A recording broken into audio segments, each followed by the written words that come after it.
ሰላም ጤና ይስጥልን። ይህ የውሎ ኢትዮጵያ የሐምሌ 29 ቀን 2018 ዓ.ም የምሽት አጫጭር የዜና ጥንቅር ነው። ከዜናው ጋር የበረከት ሀብታም ነኝ። እስከ ዜናው ማብቂያ አብራችሁን ሁኑ። በመጀመሪያም አርዕስተ ዜናን እናስቀድም። በመጀመሪያም ግዙፉ የኢትዮጵያ አየር መንገድ ረጅም ርቀት መጓዝ የሚችሉ አዳዲስ አውሮፕላኖችን ግዢ እያከናወነ መሆኑን አሳውቋል። ስለዚህ የምንመለከት ይሆናል። እንዲሁም የፋይዳ ቨርስ ስራ መጀመሪያ የሚል የዜና ጥንቅርም አለ። ከባህር ማዶ ዘገባዎቻችን ደግሞ በደቡብ ኮሪያ 16 ሰዎች በሙቀት አደጋ ህይወታቸው አልፏል። ስለዚህ የምንዳስስ ይሆናል። በመጨረሻም ሁቲ የሳውዲ አውሮፕላንን ማረፊያ ደበደበ የሚል ዜና ጥንቅርም አለን። እስከ ዜናው ማብቂያ አብራችሁን ሁኑ።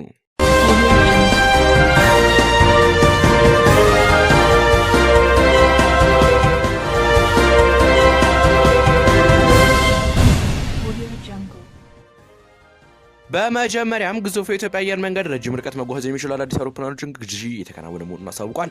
አየር መንገዱ ወደ አውስትራሊያ በረራ የሚጀምር ከፍተኛ ፍላጎት እንዳለውና ገበያውም እንዳለ መረዳቱን የአየር መንገዱ ዋና ስራ አስፈጻሚ አቶ መስፍን ጣሰው ተናግረዋል። ነገር ግን አሁን ላይ ወደ አውስትራሊያ በረራ ለመጀመር አውሮፕላን የለንም ብለዋል። ለዚህም ረጅም ርቀት መጓዝ የሚችሉ አዳዲስ አውሮፕላኖችን ግዢ እየተከናወነ መሆኑን ተጠቁሟል። አየር መንገዱ ከጥር 2020 ዓ.ም ጀምሮ ከቦይንግና ኤርባስ ኩባንያዎች የሚረከባቸው በርከት ያሉ አዳዲስ አውሮፕላኖች በመኖራቸው ለአውስትራሊያው መስመር በረራ መጀመር ዝግጅት እንደሚያደርግም ገልጸዋል።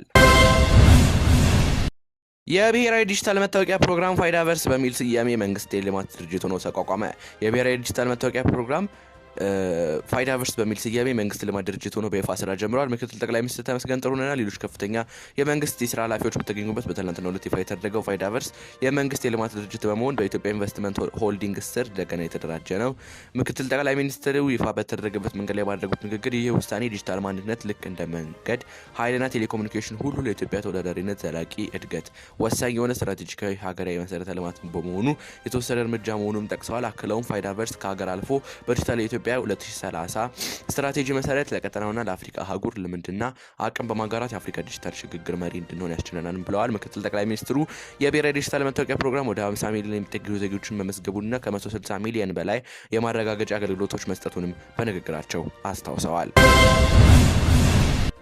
ከባህር ማዶ ዘገባዎቻችን ጋር ተመልሰናል። ተመልካቾቻችን በደቡብ ኮሪያ 16 ሰዎች በሙቀት አደጋ ህይወታቸው አለፈ።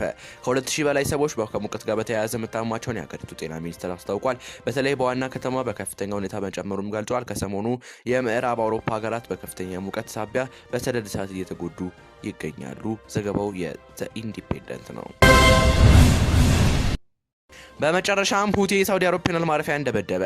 የየመኑ አማጺ ቡድን የናይጄሪያን አውሮፕላን ማረፊያን በድሮን ደብድቧል። በቡድኑ ጥቃቱን የፈጸመው የሳውዲ አየር ኃይል በሳዳና በሐጃህ ላይ ጥቃት ከፈጸመ በኋላ ነው። ሁለቱ ኃይሎች የተኩስ ልውውጥ ማድረግ ከጀመሩ ለሳምንታት መቆጣጠራቸውም ተገልጿል። ዘገባው የመህር ኒውስ ነው። ተመልካቾቻችን ለዛሬ ያዝናቸው ልዩ የውሎ ኢትዮጵያ ሐምሌ 29 ቀን 2018 ዓ.ም የምሽት አጫጭር የዜና ጥንቅር ይመስል ነበር። ከዜናው ጋር የበረከት ሀብታም ነበርኩኝ። የደቦል ዜና ፕላስ የቴሌግራም ቻናልን በመቀላቀል ሰፊ ዜና ጥንቅር ያገኙ። በሌሎች ዜናዎች እስከምንገናኝ ሰላም።